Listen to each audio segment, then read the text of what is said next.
Ahoy there, welcome aboard. So here's the big question, I'm a pirate, should you be one too?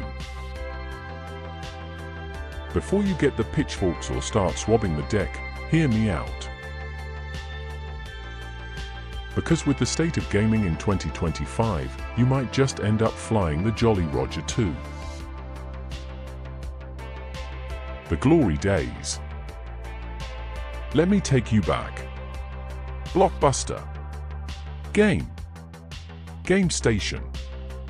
You walked in, you saw rows of games, PS1, PS2, maybe even a few Dreamcast titles if you were lucky.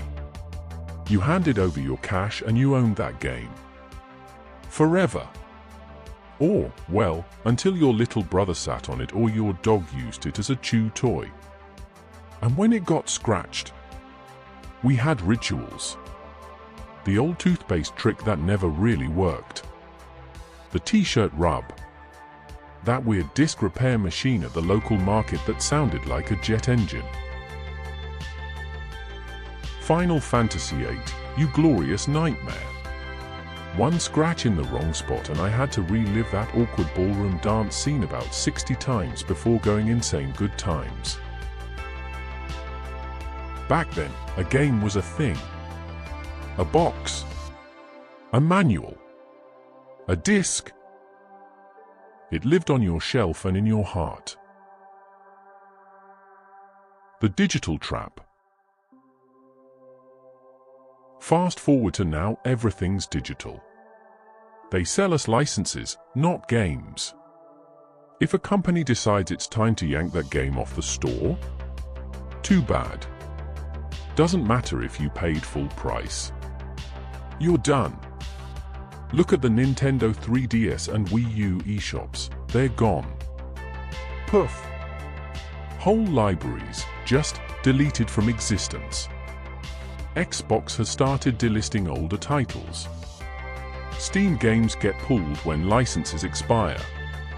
Even if you own them, access isn't always guaranteed. What kind of ownership is that?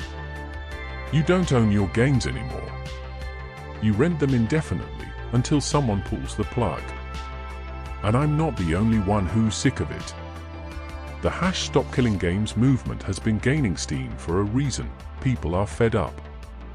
We're watching publishers wipe out entire digital libraries like it's nothing. Games we paid for. Games with memories. Gone in a click. That's not just bad business, it's erasing gaming history.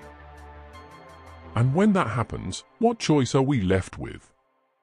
That's why more and more people are turning to piracy. Not because they want to steal, but because they want to preserve. Piracy, a modern solution? So here's the question, is piracy really that bad? I'm not talking about stealing the latest AAA title and never paying for it. I'm talking about preservation, access, and mental health. If a game came out 20 years ago, isn't available anymore, and your only options are pay £300 to some eBay scalper, or click a download link and play it. Is that really a crime? Or is it common sense? It's not like you're stealing from the developer if they're not selling it. You're reliving something that made you happy, something that's part of gaming history. That deserves to be preserved. The modern pirate code. Now, let's talk about how I do it. I pirate games. Yep. I'll say it. But I treat it like a rental. I download, try it, and if I like it, I buy it. On sale. I don't care how good a game is, I'm not paying £60 for a digital file with no case, no disc, no manual. That's not value. That's a rip-off. Look at my Steam library, over 600 games, all bought over time. When I believe a game is worth owning, I support it. But I'm not handing over my money blind. You wouldn't buy a car without a test drive, right? Same principle. Nostalgia is therapy. And here's another truth, nostalgia keeps me sane. Life's hard. The world's a mess. Sometimes, sitting down with a PS1 classic or a SNES game gives me just 30 minutes of peace.